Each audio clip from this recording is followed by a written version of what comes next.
Welcome to another episode. मैं हूं परवेज रिंद। नाज़रीन, आज हम बात करेंगे यूक्रेन और रशिया के हवाले से। नाज़रीन, बनी नौ इंसान जंगों और इनके नताज से पैदा होने वाली तबाहकारियों से बचने के लिए रोज़ अव्वल से सरतोड़ कोशिशें कर रही है, लेकिन बदकिस्मती से उन्हें मुकम्मल तौर पर रोकने में नाकाम दिखाई दे रही है। इंसानी तारीख में मिलने वाली मुआहदात, लीग ऑफ नेशंस और अक़वाम मुत्तहिदा जैसे अदारों का क़याम सब ही इस बात की शहादत देते हैं कि इंसान अपनी जंगों से बेजार है और उन्हें रोकना चाहती है।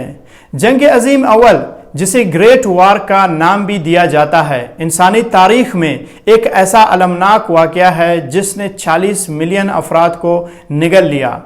इसके बाद एक ख्याल किया जाने लगा कि इंसान अपनी गलतियों से सबक सीख चुका है और आइंदा जंगों से गुरेज करेगा, लेकिन हमने देखा जंग अजीम दोहम रोनुमा हुई, जिसने तारीख इंसानी में एक और कारी ज़रब लगाई, जिसमें 60 मिलियन इंसान लुक़्मे अजल बन गए। नाज़रीन, तमाम तर कोशिशों के बावजूद आज हम देखते हैं दुनिया इसी शद्दुमत के साथ जंगों की लपेट में है। आर्मीनिया, कश्मीर, फ़लस्तीन, यमन, शाम, इथियोपिया, अफ़गानिस्तान, लीबिया, हर जगह जंग की आग भड़क रही है। अब यूक्रेन भी इन जंग ज़दा ममालिक की फुर्सत में है। नाज़रीन, इस साल की 24 फरवरी के दिन जब रूस ने यूक्रेन पर हमला कर दिया, इससे दुनिया भर में लोग मायूस व हैरान हुए, मगर यूरोपीय ममालिक के लोगों की हैरानगी दीदनी थी। इनका ख्याल था अब वो इतने मुअज़्ज़िब बन चुके हैं कि जंग इनके कंटिनेंट पर आ ही नहीं सकती। जंगों की आमाजगा तो तीसरी दुनिया की ममालिक है।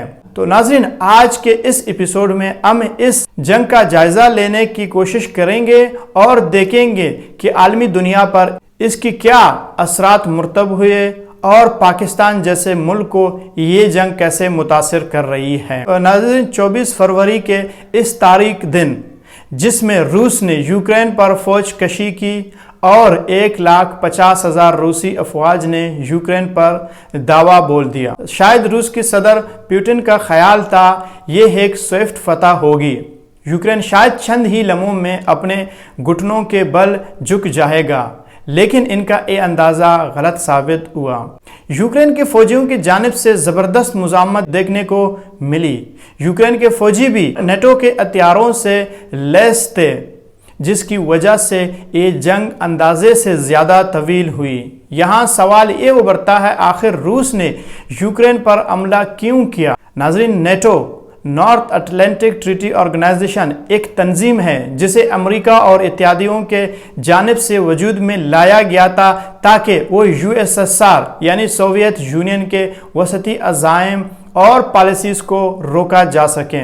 सर्द जंग के दौरान नेटो इत्यादि ममालिक के तहफ़्फ़ुज़ में कलीदी किरदार अदा करता रहा, लेकिन 26 दिसंबर 1991 को सोवियत यूनियन की शिकस्त और टूट फूट के शिकार होने के बाद नेटो या उस जैसी किसी भी तंजीम की ज़रूरत व अहमियत बाकी नहीं रही।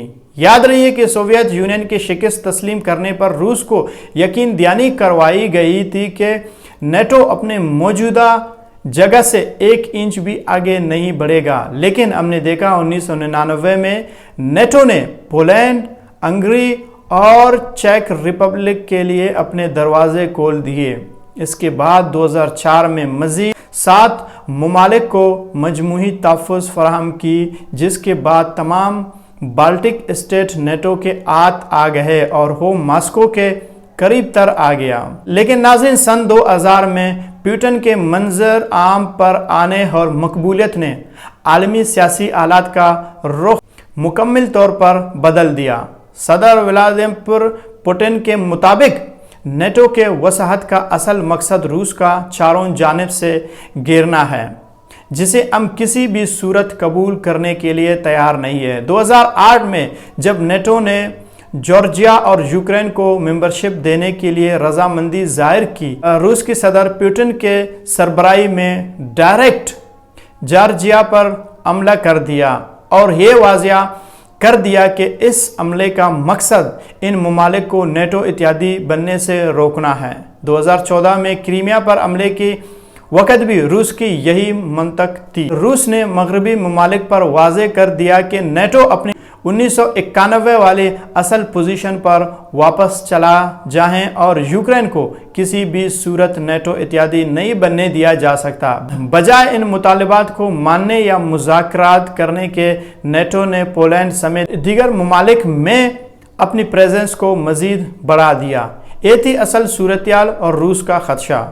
ناظرین، دوسری جانب یورپی اتحاد اور نیٹو اتحادی ممالک مکمل طور پر یوکرین کی انڈائریکٹ مدد کر رہے ہیں، گو کہ وہ اس جنگ کا براہ راست فریق نہیں بن رہے ہیں۔ نو بوٹس آن گراؤنڈ کی پالیسی پر سختی سے عمل پیرا ہے، لیکن پس پردہ یوکرین کو ان کی مکمل حمایت و کمک حاصل ہے۔ یوکرین کے وزیر خارجہ کے مطابق صرف مارچ کے مہینے میں 20,000 رضاکار 52 مختلف ممالک سے یوکرین کی فوجی مدد کو پہنچ گئے ہیں۔ ناظرین کرام، اس جاری جنگ کی وجہ سے بہت سے مسائل نے جنم لیا، لیکن سب سے اہم انسانی حقوق اور انسانی اجرت کے بحرانات ہے، یعنی ریفیوجیز کرائسس ہے۔ اقوام متحدہ کے مطابق یہ جنگ عظیم دوم کے بعد سب سے بڑی اور تیز رفتار ریفیوجی کرائسس ہے جن کا دنیا کو اس وقت سامنا ہے۔ رپورٹس کے مطابق مہینے تک ملک چھوڑ کر ہجرت کرنے والوں کی 7.5 ملین تک پہنچ گئی تھی۔ جنگ سے بچ کر بھاگنے والے یہ مہاجر ترکی، پولینڈ، چیک ریپبلک اور دیگر ممالک کا رخ کر رہے ہیں۔ ناظرین، یہ تھی جنگ اور اس کے نتیجے میں پیدا ہونے والی انسانی حقوق کے بحران، لیکن اس کے ساتھ ساتھ اس کے معاشی و اقتصادی اثرات بھی کہیں گنا زیادہ ہے۔ کیا آپ کو معلوم ہے کہ یوکرین کا شمار زرعی پیداوار کے لحاظ سے دنیا بھر کے ٹاپ ممالک میں ہوتا ہے؟ اسے یورپ کا بریڈ باسکٹ کہا جاتا ہے۔ ناظرین، یوکرین دنیا کی گندم ایکسپورٹ کرنے والے چھٹی بڑی ملک ہے جو تقریباً دنیا کا 9% گندم سالانہ پیدا کرتا ہے۔ اسی طرح سورج مکھی کا تیل پیدا کرنے میں بھی اس کا اہم کردار ہے۔ سال 2020-21 میں یوکرین 50% سورج مکھی کا تیل کا ایکسپورٹ کیا تھا۔ یوکرین اور روس دونوں ہی دنیا میں گندم کے بڑے ایکسپورٹر ہیں۔ افریقہ، مڈل ایسٹ اور دنیا کے مختلف خطوں کے ممالک کا خوراک کے حوالے سے ان دونوں ممالک پر انحصار ہے۔ روس پیٹرولیم اور فرٹیلائزرز کا بھی ایک بڑا پروڈیوسر ہے۔ اس جنگ کی وجہ سے روس پر لگنے والی پابندیوں کے بعد دنیا میں انرجی اور خوراک کا شدید بحران آنے کا خدشہ ہے۔ دنیا کے بیشتر ممالک بالواسطہ یا بلا واسطہ طور پر اس جنگ سے متاثر ہو رہی ہے۔ روس کی اس جنگ کا معاشی طور شکار ہونے والا سب سے پہلا ملک سری لنکا ہے، جس کی معیشت پہلے سے کمزور بیساکھیوں پر کھڑی تھی۔ عالمی منڈی میں اشیاء خورد نوش اور پیٹرول کی قیمتوں میں اضافے سری لنکا کی کمزور معیشت کا پہیہ جام کر دیا، جس کی وجہ سے سری لنکا ڈیفالٹ میں چلا گیا، جس پر اسی چینل پر پہلے سے ہی ہمارے ایک تفصیلی ویڈیو موجود ہے۔ اسی طرح لبنان، ایتھوپیا، مصر، پیرو، انڈیا اور بنگلہ دیش بھی اس جنگ سے متاثر ہو رہے ہیں۔ ناظرین، 2019 میں روس اور یوکرین کی مشترکہ پیداوار کا تخمینہ لگایا جائے تو پتہ چلتا ہے دنیا کی 25% گندم صرف انہی 2 ممالک نے ایکسپورٹ کیا ہے۔ اسی طرح روس دنیا میں انرجی کا بھی بہت بڑا سپلائر ہے، جو دنیا کے 14% کروڈ آئل اور 9% قدرتی گیس بھی مہیا کرتا ہے، جس پر پورے یورپ کا انحصار ہے۔ ناظرین، چونکہ دنیا ایک گلوبل ولیج ہے اور ہم بھی اسی ولیج کے باسی ہیں، تو یقیناً اوپر بیان کیے گئے تمام تر حالات کے اثرات ہم پر بھی مرتب ہوں گے، یعنی پاکستان پر بھی اسی طرح مرتب ہوں گے جس طرح پوری دنیا پر۔ ناظرین، پاکستان کے یوکرین اور روس دونوں کے ساتھ تاریخی تجارتی تعلقات ہیں۔ پاکستان کے 2020 روس کے ایکسپورٹ $279 ملین تک پہنچ گئے تھے۔ اسی طرح روس کے ایکسپورٹ پاکستان میں $699 ملین تک پہنچ گئے تھے۔ اسی طرح دوسری جانب یوکرین کے ساتھ بھی پاکستان کے ایکسپورٹ $573 ملین تک پہنچ چکے تھے اور یوکرین کے $82.1 ملین تک पहुंच गए थे। पाकिस्तान और रूस दूसरे सेक्टर में ताउन पर भी रजामंद हुए थे, जिसमें ट्रेड, डिफेंस और एनर्जी के शोबा जात में बाहमी ताउन शामिल थे। मौजूदा सूरत-ए-हाल में इस ताउन में शदीद नुकसान खलल का खदशा है, चूँकि रूस को अमेरिका और दीगर यूरोपीय ममालिक की तरह से शदीद पाबंदियों का सामना है। जिस खालिस तौर पर तेल और कुदरती गैस पर पाबंदी शामिल है, जिसकी रद्द-ए-अमल में रूस ने भी यूरोपीय ममालिक के लिए अपने एक्सपोर्ट रोक रखे हैं।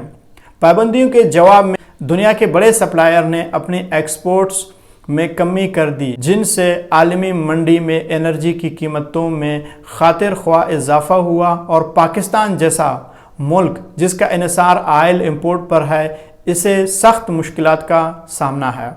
इस जंग ने बिला वास्ता पाकिस्तान के ख़जाने को नुकसान पहुंचाया है।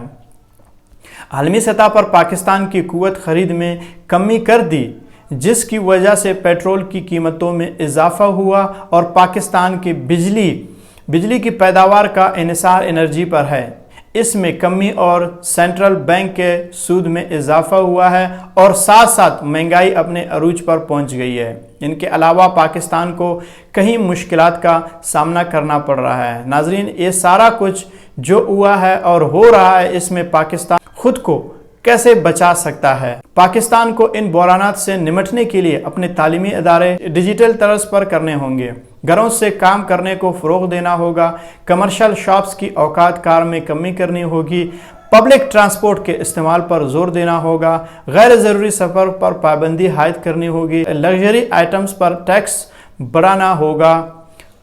अब ये फ़ैसला आपको करना होगा, आप पाकिस्तान के मौजूदा हुकूमत में ये सब करने की सलाहियत मौजूद है या नहीं। नाजरीन, अगर आपको हमारे वीडियो पसंद आ गई तो सब्सक्राइब करें और बेल आइकन पर क्लिक करें।